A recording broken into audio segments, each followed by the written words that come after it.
Welcome back to New Breed Gun Club, your home for weekly gun talk. We are breaking down the latest in training, tactics. Let's get into this week's episode.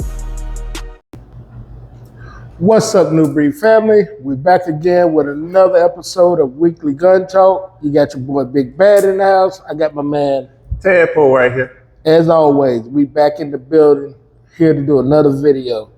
And today we're going to start our topic off with a little something that Tapo seen online. I'll let you start us off as usual. Okay. Go give people a little bit of details on what you're seeing. I was looking online that they were showing where I think a church in Winston-Salem, a guy was plotted to attack the church, but luckily it was an off-duty police officer. The security guard was able to apprehend him before it happened. The question is, should churches there in groups, should they be prepared for situations of attack? And what should they do to prepare their members for these situations? You know, like what should the church do there? Being that this could happen and people are attacking churches, what should the church do? Should the church have security? Should the church be armed? Should the church even have long guns? What's your take on that? Well, I think you should be prepared for everything, the worst of everything. So, yes, you should have armed security in the church. You know, just like the incident some years back where the kid went into South Carolina and killed up a bunch of people in the church. Yeah. You know, had they had armed security or, you know, people with some training, a lot of those lives could have been saved. Yeah. If they'd have had that security. You know, any type of firearm, just something that where you can fight back. You need that, but a long gun would be good because you never know what the people coming in gonna have. They may have a long gun, and then if you're sitting there with one little 9mm handgun, you know, you need somebody there with a long gun, a few guys there with some handguns. But yeah, I think everybody should be prepared to defend themselves. It's like two things. We'll make a statement first. Just like I think 1979 in Greensboro, in the projects, when they came through there, a lot of the people that was being attacked was outgunned. Hey man, breathe. Breathe. I'm gonna blow it that way. But you know, a lot of us outgunned, you know, because, you know, like you said, they was trying to fight back, but they didn't have the firepower that the group that was attacking them had. I think that was in 79. I could be wrong. Could have been 80, 81, but somewhere up in there in Greensboro, they got attacked. And they went to the community, attacked the community, but they was outgunned. But in these situations, what training do you think the church should have? I think any kind of tactical training that people need to know, like an escape route, where to go, and then, you know, how to clear the structure out, and just, you know, where to place people, where to place potential people to handle the threats. And y'all kind of do some things at your church, right? Yeah, we working on doing those things. You should have what's called a contingency plan, which, you know, my thing is with the church, it should have, and each church should plan it out, but it should be amongst the members. What plan you have, you don't go out and talk about it outside the church. That should be dealt with inside the church. I agree with that, but I think that anybody in the church that is carrying should do a week.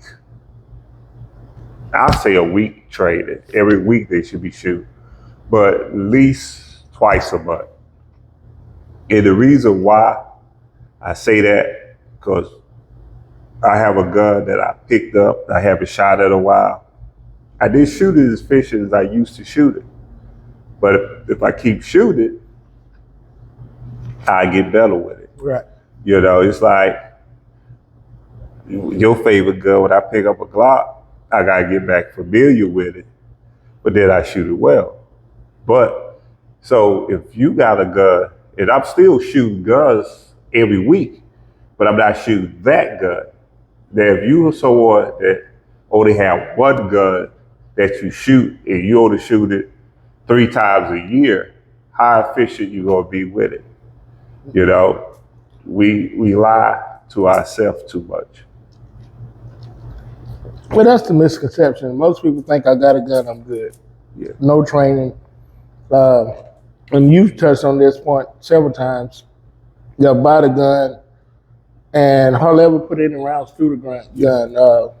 Not even a box of bullets. Not even a box. And you cannot be efficient with that gun. And why buy a tool to defend your life and your family life and not be good at using that tool? You know what I'm saying? That's like buying a laptop and don't even know how to operate it or even turn it on, or open it up and get to where you need to go in. So if you buy something, learn to use it, learn to be the best at it. But someone will get somebody to teach you how to use that laptop. But the pride with the gun, they think you just pull the trigger. Just like I ran into 2 people last week. Both of them got dot sights on their gun. And I asked a simple question. Is it dialed in? They would look, no. So you need to get that dialed in. And I think that's some people's problem. Some guns come with a dot on it. But that, like you said, that dot may not even be zeroed in. So you start pointing at something and never even hit what you're trying to shoot at. Yeah, because I ran into another guy. He thought once you put the sight on it, it's automatically. I'm like, nah, it don't work like that. And so those things to look at. But but it's just like me and you shoot and we shoot a competition. Oh, they got you that time. You got me that time. You trying to hold it and want to bring it out. I'm trying not to get it on you. And it got you. You got me. But I know you done heard this before. When we started talking about shoes, people say, "Oh, I was in the military. Oh, I used to be a police officer," and they think that trumps everything else. For the record, we don't give a damn. It doesn't mean nothing if you're not a person that's out there shooting. For someone that's not familiar with guns, we understand, okay, you went in the military and, if me going around military base, it's always based on your duty anyway. Your duty might be air conditioned refrigeration. It might be inventory. Or latrine officer. Yeah. So, that's not the thing that makes you a great shooter. It's the time that you put in. And if you look at a lot of these facilities, military, FBI, police department, squad, they always go back to your performance shooters for advice. We don't come to y'all. Y'all come to us for advice because it's about the time and the training that we do put in to get better at what we do. And the true fact of it is most officers only shoot their gun when they're qualified. When they're qualified. Or they need to use it in a incident. The thing is, a lot of police departments do not invest in the training of their officers or give them bullets to go and shoot. Now they do have ranges that give them free range time, but it's no free bullets that they have to invest themselves in. Now the U.S. Air Marshals, that's a little bit different. There's a little bit more stringent on shooting performance. But the thing is, that doesn't mean nothing to us when you say you military. What means something to us if you go out and shoot with us and you hit. There you got our respect. And we're trying to set up a little friendly competition between us and the police department. If you got a police department, I'm asking right here, Buddy Road Police Department. I'm trying to set up there. We challenging y'all. New breed. Get your best shooters. Come out and shoot against us. This is a friendly competition. It's just to make y'all better. Iron sharpens iron, so they shoot plastic. Steel destroy plastic.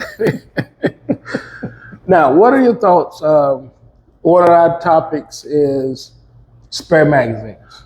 I think it's the best thing going. That's what moved me out of revolvers into magazines. It's because you can store more bullets, and when you are nervous, sometimes you don't know how many bullets you might put off, and you need that extra magazine. You should heard people say 15 is enough, 14 is enough. How many bullets? And I get that when you look at a revolver, because with 6 bullets you're gonna stop, reload, stop, reload. Yeah, you're gonna think more because you got less bullets. But even in that paddock, it's never enough bullets if you're in a certain situation. And the revolver, to me, is good if I got 1, maybe 2 people coming at me. Coming at you. But if I got multiple assailants and I only got 6 to 7 rounds. Or you got what, 2 speed loaders, you still are looking at 18 bullets. Yeah, but how many people carry a speed loader for a revolver? Most people don't even know what that is. So now that you sitting there and you're trying to, load 1 round at a time. Revolver people though. Revolver people. But most people. But most people, well. Because most people tell most women, they'll say, get your revolver, get your revolver. For home defense. Home defense or. But how many people attack your home? Sometimes you might have 6. Yeah, well. So you better hit every shot that's in that gun, you better hit. This is the thing why people say revolvers, because I'm still pro revolver. I'm pro revolver, pro shotgun. Something to grab and shoot in paddock is your revolver. I'm not saying don't have an auto. I'm not saying, I'm pro shotgun, but something to grab quick and fire with, I always push for the revolver. Now, it's pros and cons with the revolver, don't get me wrong, but going back to carrying a spare bag, you can carry more bullets. And I agree with carrying more bullets. My thing is, I'm a 3-bag theory person. Some people might not be, but I'm a 3-bag guy, If you say, okay, the gun a lot of people shoot, which I don't shoot, but a lot of people shoot the Glock 19. You got 17. You don't have a 19? No, I got 17. 17? I mean, my hands, man. I got you. Yeah, my hand. I would probably go with, I guess you say, instead of 19, with the Glock 45. But what I'm saying is, though, that's a 15 round. Just do this math. 3 bags, that's 45 bullets. You should be able to handle something with 45 bullets. With 30 bullets, you should be able to handle something. But that's only if you efficient with that firearm. Like you said, most people get their gun and never shoot. Yeah, they just da-da-da-da-da. You think they got to pull the trigger. I'm not pro trigger pulling either. I think you're responsible for each bullet that you shoot out that gun. Oh yeah. But I think every round that leaves that firearm, you're responsible for it. I agree, but I think you should have more bullets than you need. I don't think you should be short bullets. The old theory of load up 6 and leave the house, that's all you need. I think that's just something way, way of the past. Way, way of the past. Because most time when you're being attacked, it's by multiple assailants. Nowadays, yes, it's really not a disagreement as much as it is someone meaning to do harm to you. A lot of times they're meaning to do harm to you. People are out to do, like the situation with the guys, people decided to do a drive-by. Was lucky it was 2 people there that was armed to protect the rest of the people, even though they hit them with charges there. But that's people meaning to do harm. And like I say, it's better to be ready than be not ready. And that goes back to one of my slogans. What? Stay ready so you don't have to what? Get ready. But and you being a guy that don't carry, he gonna have to get ready. I got my spit now. No, but my concept of care, things is changing there because people are changing. It's some places there's no place for reasoning. There, my second thing is out. Before I have to fight, I'm trying to get my way out of the situation. That's the thing I'm trying to do, is find my way out of it. But if I can't get out of it, that's my choice that I have to do. Then I have to deal with the consequences after the fact. What I mean by that, it's going to be some legal stuff that I will have to go through. So, that's something you have to be prepared for. But I would much rather be tried by 12 than carried by 6. I agree with you. So, in that incident, be prepared to defend yourself, defend your family. Because I can promise you, if you come to my house with some bull crap, y'all might carry me lopsided too. So let me get. Everybody in my house can shoot.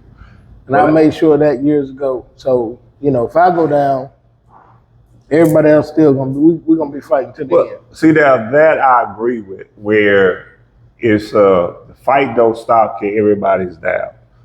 And this is the way things are now. You have to fight. You have to have the mentality.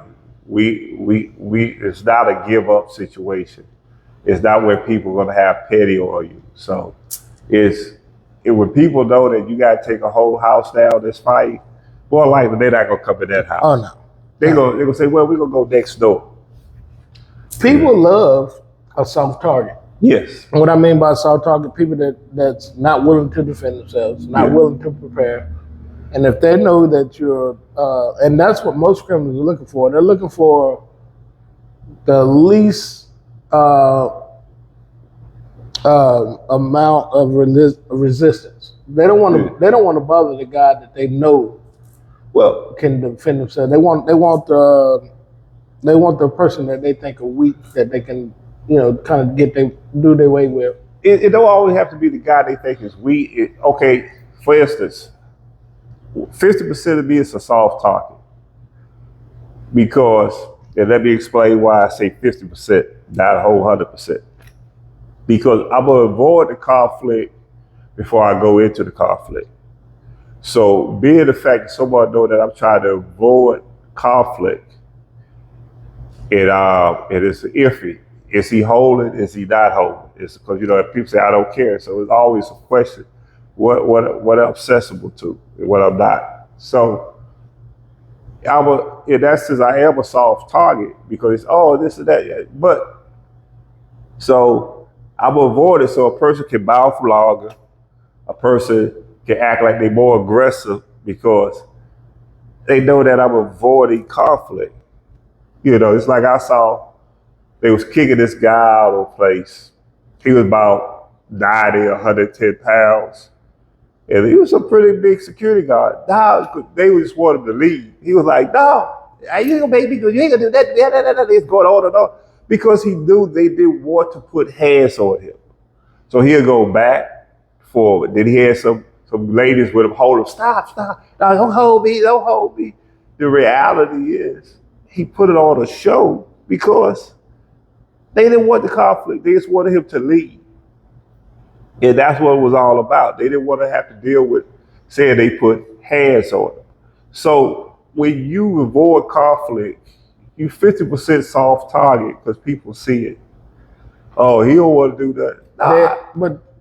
They assume you're a soft target. They assume it, because you try to avoid it, But that's any responsible gun owner is going to try to de-escalate and avoid the confrontation. Yes. So in that sense, you get what you call, back then they call lip service. Right. And this and that. And people, what happens is people used to do 1 time, 2 times, leave. They say, okay, 2 times I can get away with it. Now people are more bolder and try to push the limit. Oh, people nowadays gonna push it. Yeah, because you know, back then 2 times, but you ain't gonna do shit. I know you ain't gonna do shit. Then one more time, you ain't gonna do shit. I know you do. Yeah, they leave. I bet. Yeah, they leaving. Now, if they say it 2 times and you don't do that, then they want to get closer, and closer, and closer. It's like the woman that run into a guy that he was told not to hit a woman. She's always in that guy's face, hit him or whatever. But when she see that crazy joke over there, that a clear whole room, she don't walk over there because she know she gonna get slapped. This guy ready to clear the whole room. She only do the guy that was taught, you don't hit a woman. And she's gonna always be the face. Guys are the same way when someone's trying to avoid conflict. Right. Well, let's go into another subject. What is laws that you think every gun owner should know? One of the most important laws that you think a gun owner should know. The law, I'm trying to think how to put this. You should know, like people say, stand your grounds. You should know what is a threat and what's not a threat. Most people's definition of a threat, shall I throw it over there? I'm trying to keep it away from it. I'm trying to keep. I got you. Even at the detriment of myself. I'm looking out for my boy. I appreciate that. But no, I mean, because I don't want you in here talking like a chipmunk. You said we talking like that? Yeah. So go ahead. My family will say, "What's wrong with you?" You know, everybody in the family spoke. What's wrong with you? But no, I think we should know what law interpreted as a threat or a life threat, because a lot of times people don't understand what a true threat is. Clarify for the people that may not know what's a threat, what's not a threat. If I have a gun, if I have a gun and I'm here with a gun and my back is to you, this is not a threat. This is not a threat. Even if I have a gun. With your back to the... With my back to him, this is not a threat. A threat comes with, right here, this is not a threat. A threat comes when that gun comes up and points in your direction. That's what's a threat. Should you wait for the gun to point at you before you take action? No, it don't have to point at you, to move it towards you. If I have a gun and I'm walking away, I'm doing this gun, I'm leaving you.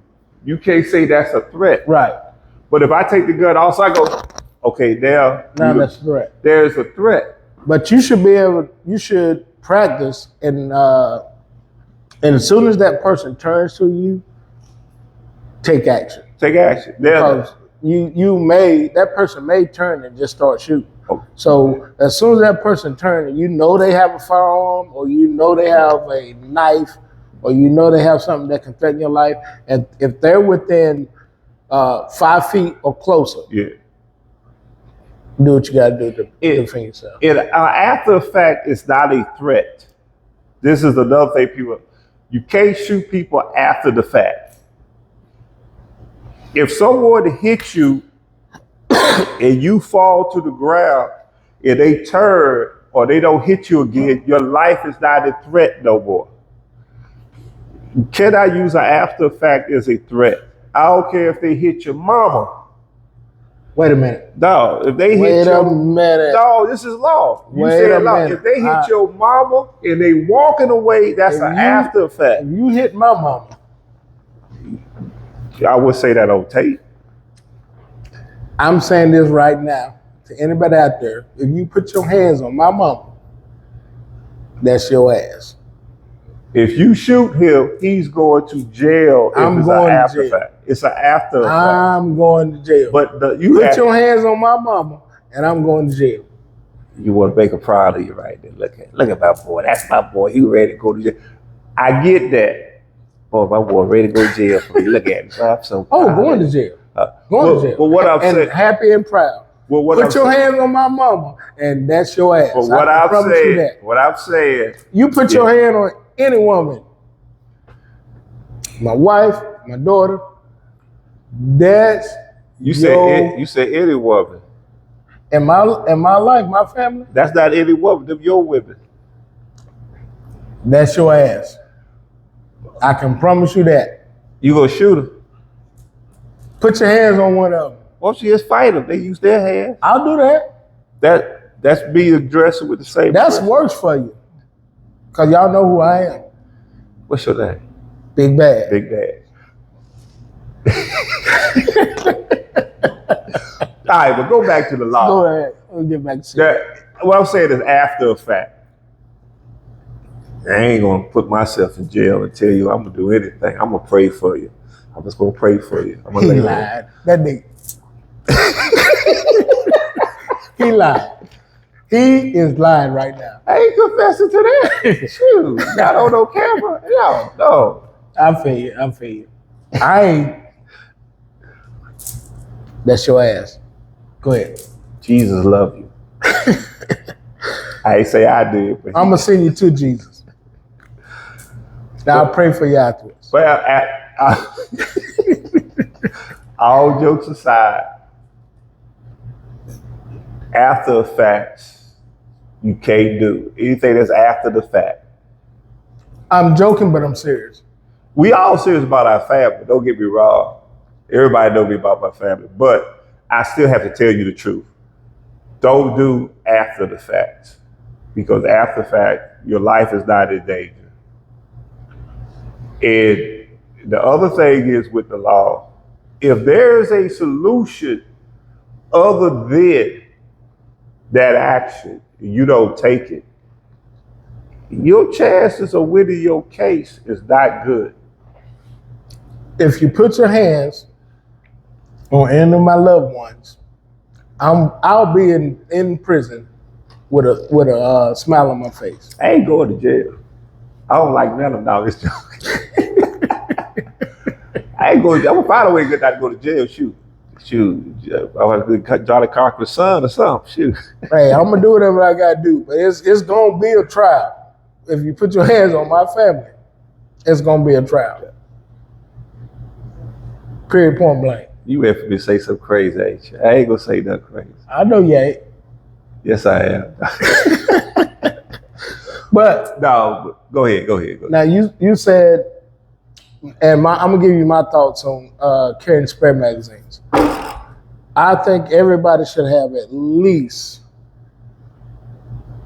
2 magazines extra, and sometimes 3. So you're a 3 magazine guy too then? Oh yeah. We got some coming, 1 in and 2 extra. Oh yeah. So you agree with me? We agree on that. Now we may not agree on a lot. It hurt you a little bit, did it? Nah, I don't. Not on that. Not on that part. Yeah, but I know a lot of people care what extra, but I do believe it. I got one gun that I only got 2 bags for, and it kind of eat me up. I only got 2 bags for it. Well, I got 2 guns. I got 2 bags. I really don't like that. I probably would never carry those guns until I get 2 more magazines. More magazines. Yeah. But I'm a believer in that. And that's gonna. I'm gonna go a little off topic, but I believe in carrying your primary weapon and then a secondary weapon. So, what are your thoughts on that? I believe in that, but my theory is different than y'all's theory. I believe in secondary and tertiary weapons, but explain that to us. What would be your primary? My primary would What's your probably be a handgun that I would have on me. My secondary would probably be a PCC. It still probably be some type of pistol caliber carbine. Or ARP or AR-15. Mm-hmm. But go ahead. I'm sorry. Go ahead. Yeah. Go ahead. I'm gonna let him talk. You better add it. I'm gonna let him talk. When it comes to that, you better add it be. Then and I'm a shotgun fan too. So those would be. Only thing is, I want to end the threat.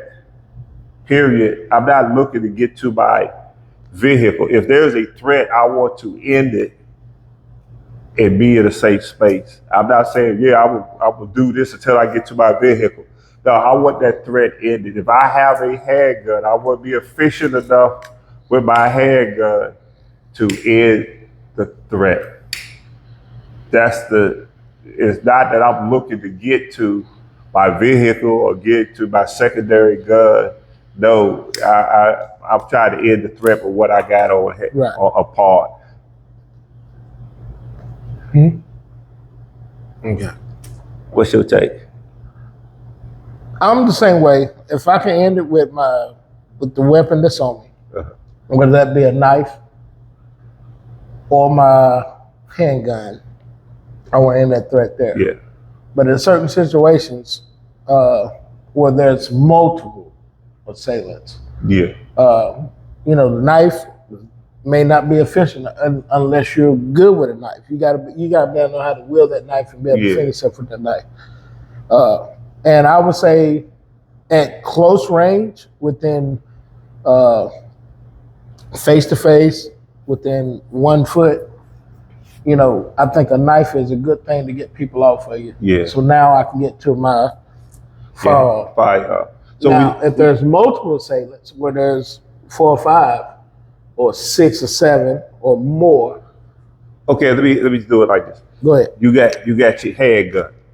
Situation break out in the church, and you have multiple assailants. Are you fighting to hope to get to your truck, or you try to end that threat right there? I'm going to always try to end that threat right there. Okay. But what I'm saying is, when you have multiple assailants, and let's say they all have long rifles, or a little more capacity than what you got on you need something else. Then I want to fight to get to my your truck, my truck gun, or my weapon of choice. Weapon of choice. Yeah, I agree. To eliminate whatever threats coming at me and my family. I agree with that. And family, it ain't always got to be blood. It can be, anybody that's close to you, the people in your church, yeah, people in your community. Yeah. The people that you pick up the phone when they call. That's why you pick up the phone the other day and call, I hate your family. No, I agree with that. I agree with that. You my brother, man. I know. Go ahead with them trouble. But I agree with everything you said. And I am a opponent of long guns. I think churches should have people with long guns.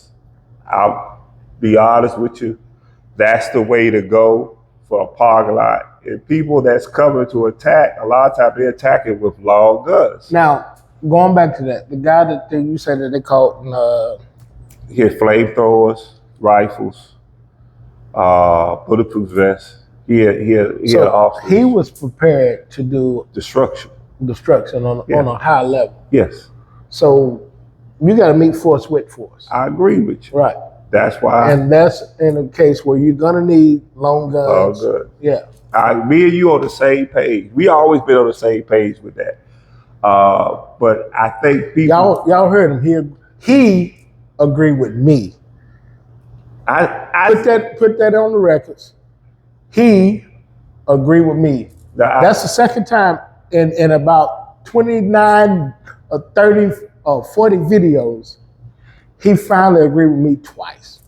No, I said we was always been on the same page. He loved Glocks. I said we always been on the same page with that. We have. Yeah. You just don't want to hear it. Glock is king. I got no, hell no. Glock is king. But for the record, can I not run a Glock? You can run it. Oh yeah, he can run it. He loved Glocks. He ain't gonna never admit to it. I never said I didn't like Glocks. I said I didn't like Glock people. I said it was the people. It wasn't the gun. It was the people. Why you put it on the gun? I said the most gun I recommend more than anything else is a Glock. I say, but it's what people say that makes the Glock wrong. You don't like the fact that people can't explain to you about the Glock, or they tell the people, All in all, get a Glock. If you in competition and you want something out of the box, just straight out of the box, I won't recommend a Glock. Don't do that to the person. I don't think nobody's gonna recommend a Glock out of the box. Yes, they do. I would have said if nobody ever said it before. I'm not saying something that But they're not talking about a factory out of the box Glock. Man, all you need is a Glock. You can do it all with a Glock. You can, but you got to modify that Glock You're not telling people to that. be a competition. Okay, gun. you say, okay, yeah, you can do it, but you got to do this. They're not saying that. That's what you are saying. And if I'm saying that's you wronging the person when you go and make those statements. When I tell people to buy a Glock, I say, this is why you buy the Glock. This is why I'm telling you to buy the Glock. And why would you tell them to buy a Glock? Because I know they ain't gonna do nothing but throw it in the dresser. It ain't gonna shoot it. It may buy 2 boxes of bullets. You know. Only other gun I told people to buy other than a Glock was the CZ P65. They really did have a lot. The CZ or the SIG? The SIG. Okay. I'm sorry, the SIG. I told them about, but I tell them to buy used P07s. I said, buy you the used P07. I don't tell them to buy the new Nocturnal. I tell them to buy the used P07. I tell them to buy. You talking about a man that got big money, big deep pockets. P07s are inexpensive, especially a used one. You look at $300-something. Now I tell them to buy the SD, but you ain't gonna get a good trigger. Your trigger will be so. Well, they a little bit better. SD, they runs, they reliable. And you look at somebody will say, I'm only gonna spend I ain't gonna spend for $300. What they gonna get? I'm not gonna tell them to go buy that what's called. What? What's that gun coming in all the colors? They ain't worth a daggone. Oh, Scott. I tell them buy SD. Now, do I really want them to get an SD? No, but it's better than the Scott. Right. You know, I mean, I do that and I tell the pros and cons, but they say, look, this is all the money I'm gonna spend. Okay, this is what you get. Or it's a turkey gun. It's a few turkey guns I recommend. Tisas. I tell them buy Tisas. I mean, but then if they got a little bit more money, I say get the Glock. This is why. I'm explaining everything that I'm telling people. I'm just not telling you this is your all in all. Bar done. You know, I don't do that. I don't think you should do that. You should be fair to the person. That's all I'm saying. I guess. Yeah, you should be fair. For the record, he agreed with me, y'all. So he said he agreed with me when I say you should be fair to the people. You say I agree. So you should be it should be a fairness. If you've been in guns for a while and you talk to people, you don't talk down to people. You talk open to people and be fair about what you tell them. Give them good info. Give them good info. Don't talk big head. This is all you need.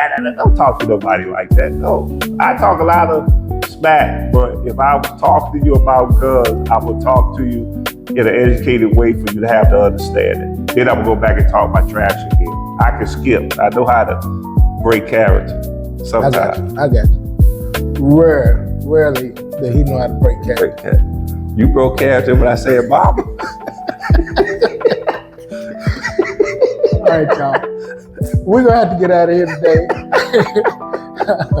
But we'll be back with another video in a couple of weeks. And I just want y'all to know for the record, it's been about 31, 32-ish videos, and he finally admitted that he agreed with me. And I want y'all to put that in the books. We're gonna end the video right here. He tried to do that real fast. Just go back and look at all the videos you'll see. Just look at all the videos. Peace out. All right, peace.